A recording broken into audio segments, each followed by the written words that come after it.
بله لسر سردانا شانده امریکا بو کاروباری روشالاتا سوریه بو هریما کردستانی و جوینا وی لگل سروک هریما کردستانی و سروک حکومت هریما کردستانی وی بابت لگل میوانی خو بریز نفع عبدالله اندام کمیته ناوندیا پارتیا دموکراتا کردستان سوریا شروعت کن بریز نفع هفته ماتا باش به دەستپێکێ ده جوینا شانده امریکا بۆ کاروباری ڕۆژهەڵاتی سووریێ لەگەل سەرۆکی هەرێما کوردستان و سەرۆکی حکوومەتە هەرێما کوردستانی تو چاوات نرخینە چاواتی دەرخاندن سلاف شترا و هەموو تەماشەوانی قەناتا ئارکرە بڕاستی gelekî biçavekî giring li vê herdû lîqaa temaşe dikin ji ber او لقاءات هاني براستي هزيد دنماجي يعني چقا پیشوه چون آلیه کردستانی چه دبن خاصة آلیه سروک نیچیروان برزانی و کاک مسرور برزانی سروک حکومت هرما کردستانی چقا او لقاءات گرنگ دکن خاصة با مسئول پربلند چه امریکی بن و چه آلیه تحالفات دولی بن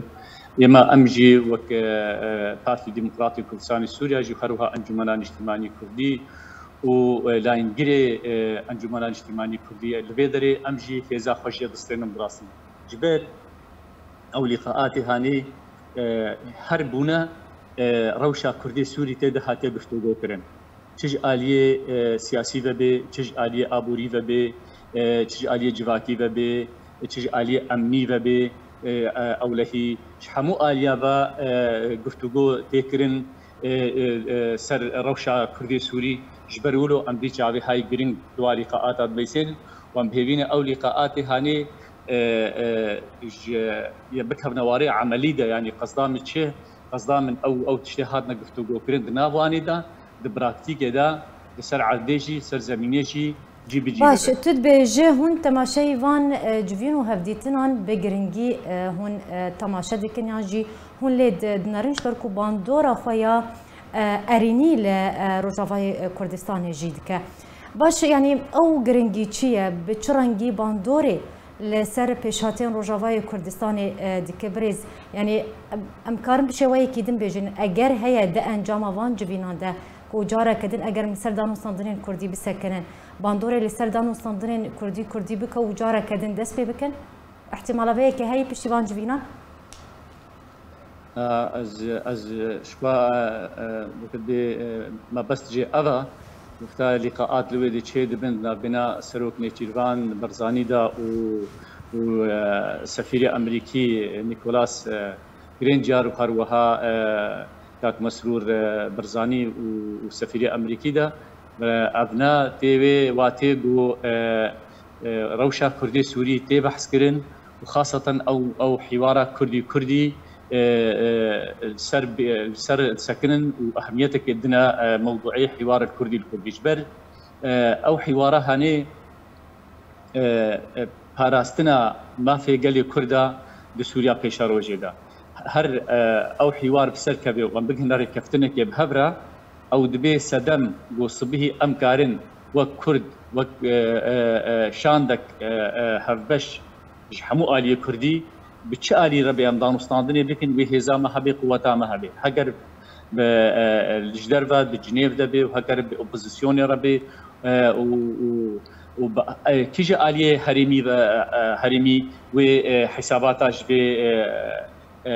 يكريزيا كردي بكن جبرولا ام دي شعبي جرين دميزين الفالي قاتا بريز يعني دمان هذا قالت بيج بتشونك درباري دانو صندنين كردي هي انا انها عمليا نات شك كنا بس ام هيبيا جريدن سرفالي قاتا يعني بريان هاجي لقاءات شيبون بشتوالي قاتا او سفير امريكي نيكولاس هاتا بيدري بشاندا انجمنان اجتماعي جوادك جريدان بهيئة آسيرا هروها بآلية ديرة بحاتي يعني كرجي جواد كرن وبقلك آليارا أو رونشتن كرن أف لقاءاتي هاني يعني أم شعبك أريميلي ميزين جبر بيشاما هر يكريزيا يعني بيك ريزيا مالا كردي وبيك هلويستي نخلق جرينجيه دي ووزنها دنا نا تيجي آلي بي يعني فأم دبيجن الكردستاني شقالي خاءات شي ببن خاصة بسروك نيتيرفان وكاك مسرور ام براستي هزا خوجي دقرن والبيدري ام هيبينك وبيش متشون الجمجي تشيبه باش بريز يعني شاندي امريكي بالدار خصنا جبينا نقل سروكاتيا هريما كردستان وسروكاتيا حكومتها هريما كردستاني چنا مايك بو آلين كردي لروجاواي كردستاني شان بريافان جبينا برا خوش زانبن بو اي پیشکتن یان شی دست کفتین کرد ناکنی دند آلیه هرما کردستانی وقت به اتفاقیت به دورا درباس ببی یعنی ای پیشکتن یان ای حقوق صبحی ماف کردستان سوریا ورگرن و کلیتاوی کردستان عراقی یعنی هرما کردستانی بی جبر ورو بيواني نابي يعني هر مسؤولة تي ج أوروبا ج التحالف الدولي أمريكا شكي داري تي كردستان سوريا إلا رياض كردستان هرما كردستاني دريا كردستاني درباس بي ومسؤولين كردستاني چه سروك بي چه سروك حكومتي بي چه ريادارني دي بن وادبين جنوب را درباسي كردستان سوريا بن